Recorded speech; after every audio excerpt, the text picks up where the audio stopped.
पानी एक भाई ने एक मसला पूछा है, वो ये है कि जो गुस्ल का क्या तरीक़ाकार है कि अगर टब है उसमें पानी है तो उसका तरीक़ाकार क्या है?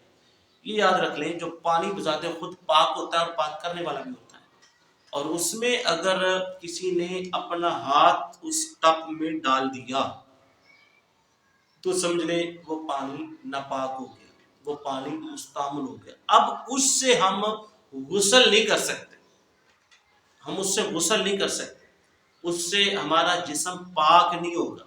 यानी कि हाथ है, अपने हाथ उसमें डुबोए तो क्योंकि हमारे हाथ नापाक, और उसमें हाथ डाला तो उसको भी नापाक कर देगा, पानी को भी।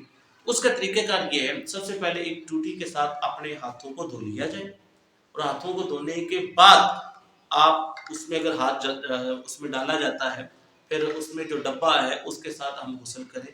और गुस्ल का तरीक़ाकार एक वीडियो में मैंने पहले भी शेयर कर दिया है कि सबसे पहले कुल्ली करें, फिर नाक में पानी डालें, और उसका बेहतर तरीक़ाकार ये है कि वज़ू कर लिया जाए, क्योंकि वज़ू में ये 2 फ़ायदे आ जाते हैं, कुल्ली करना, नाक में पानी डालना, और तीसरा ये कि पूरे जिस्म पे पानी बहाना, और इस तरह ये है कि गुस्ल हो जाएगा। लेकिन अगर ये कि टब पे है या बाल्टी, उसमें अगर हाथ डालेंगे तो वो पानी पानी पाक नहीं रहेगा, बल्कि वो पानी नापाक हो जाएगा, उससे हम गुस्ल नहीं कर सकते। तो पहले हाथ को धो लिया जाए, और उसके बाद अगर पानी, और इसमें ये भी है कि अगर खड़े होके वो डब्बे के साथ पानी बहाते हैं, उसकी अगर छींटे कुछ अगर उस डब्बे में डल जाए तो फिर क्या, या बाल्टी में क्या, तो फिर क्या पानी वो नापाक हो जाएगा? इसमें मसला सुन लें।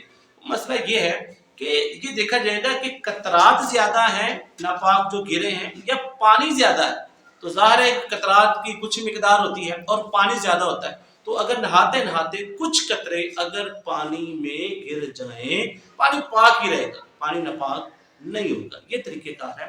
अल्लाह ताला से दुआ है कि हमें इस तरह के मसाइल सीखने और सिखाने की तौफ़ीक नसीब फरमाए। आप मज़ीद इस तरह की वीडियो देखने और सुनने के लिए आवाज़ हक़ M.Nadeem के साथ ये चैनल सब्सक्राइब करें, ताकि ज़्यादा से ज़्यादा आप तक वीडियो पहुँच सके।